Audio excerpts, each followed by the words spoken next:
So we're finished our pre-vacuuming, and this is just an example of how much soil and pet stuff that we took out of this carpet here just in the 5 minutes or 7 minutes that we vacuumed.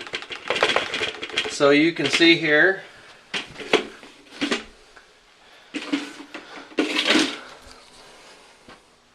we got quite an